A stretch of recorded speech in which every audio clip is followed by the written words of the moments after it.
Friends, कैसे हो आप लोग। Welcome to new blog. Priya blogs में आपका स्वागत है। आज है जिउतिया, तो हम लोग भी जिउतिया निर्जला व्रत है, तो सारे लोग तो भूखे ही हैं, हम लोग भी फास्टिंग है। तो आप लोग भी जिउतिया कर ही रहे होंगे, तो आप लोग कथा सुन लिए, हम लोग भी कथा सुन लिए। चलिए आपको ऐसा उपाय करें कि जहाँ जो जन्म उत्पन्न हो वह लोग बहुत दिनों तक जीवित रहे। धौमिनी ने कहा कि पक्षीराज गरु राजा का वरदान देकर स्वयं अमृत के लिए नाग लोग चले गए। वहां से अमृत लाकर उन्होंने उन मरे हुए मनुष्यों को हड्डियों पर बरसाया। ऐसा करने से सब लोग जीवित हो गए जिनको कि पहले गरुड़ ने खाया था। राजा के त्याग और गरुड़ की कृपा से वहाँ वालों को बहुत कष्ट दूर हो गया। उस समय राजा के शरीर की शोभा दुगनी हो गई थी। राजा की दयालुता देखकर गरुड़ ने फिर कहा, मैं संसार के कल्याणार्थ एक और वरदान दूंगा। आज आश्विन कृष्ण सप्तमी से रहित शुभ अष्टमी तिथि है। आज ही तुमने वहाँ की प्रजा को जीवन दान दिया है। हे वत्स, अब से यह दिन ब्रह्म भाव हो गया है, जो मूर्ति भेद से विविध नामों से विख्यात है। त्रिलोक से पूजित दुर्गा अमृत प्राप्त करने के अर्थ में जीवित पुत्रिका कहलाई है। सो इस तिथि को जो स्त्रियां उस जीवित पुत्रिका की ओर कुश की आकृति बनाकर तुम्हारी पूजा करेगी, तो दिनों दिन उनका सौभाग्य बढ़ेगा और वंश की भी बढ़ती होती रहेगी। हे महाभाग, इस विषय में विचार करने की कोई आवश्यकता नहीं है। हे राजन, सप्तमी से रहित और उदया तिथि की अष्टमी को व्रत करें, यानी सप्तमी विध अष्टमी जिस दिन उस दिन व्रत ना करें। समझ लो कि बोल रहा है, क्या बोला समझ है। सप्तमी जिस दिन आया अष्टमी प्रवेश करे उस दिन व्रत नहीं करने चाहिए। कल जो किया लोग, कुछ पगला लोग हैं यहाँ पर, कल सप्तमी अष्टमी दोनों था, कल कौन साफ बताया हुआ है। सप्तमी विध अष्टमी व्रत ना करें और नवमी में पालन करें।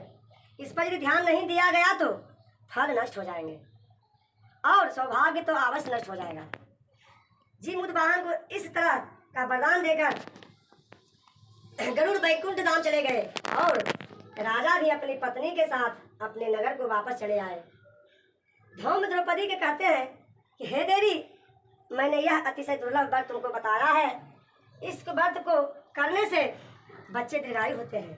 हे देवी, तुम भी पूर्वोक्त विधि से यह व्रत और दुर्गा जी का पूजन करें तो तुम भी अभिलाषित फल प्राप्त होगा।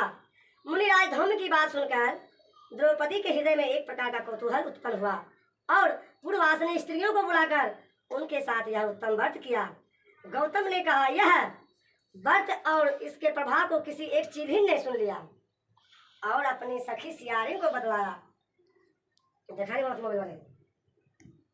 इसके बाद पीपल वृक्ष की शाखा में बैठकर उस चिल्हिन ने और उस वृक्ष के खोते में बैठकर सियारिन ने भी व्रत किया।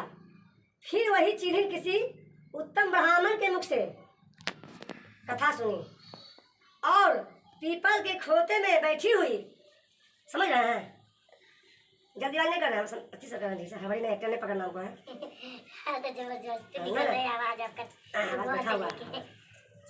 अपनी सखी को सुनाया।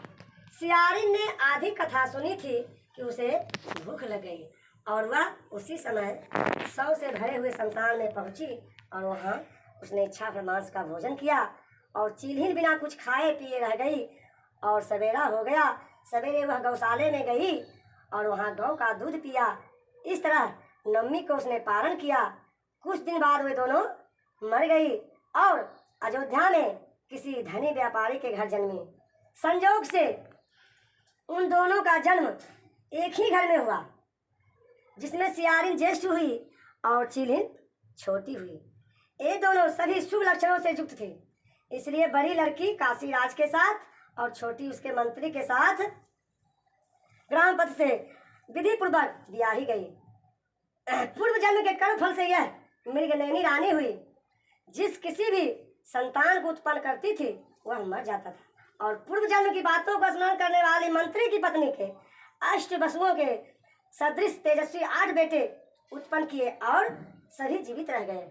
अपनी बहन के पुत्रों को जीवित देखकर ईर्ष्या से हिंसा से राजपत्नी ने अपने स्वामी से कहा कि यदि तुम मुझे जीवित रखना चाहते हैं तो इस मंत्री के भी पुत्रों को उसी जगह भेज दें जहाँ मेरे बेटे गए हैं, अर्थात उन्हें मार डालें।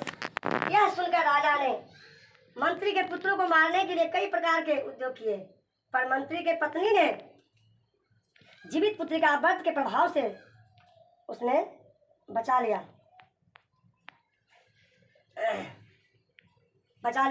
एक दिन राजा ने अपने आदमियों से उन पुत्रों को सिर कटवाकर पिटारी में रखवाया और वह पिटारी उनकी माता के पास भेज दिया, किंतु वे 8 सिर बेशकीमती जवाहरात हो गए और भले चंगे 8 लड़के अपनी माता के पास वापस चले गए। उनको जीवित देखकर राजपत्नी को बड़ा विस्मय हुआ।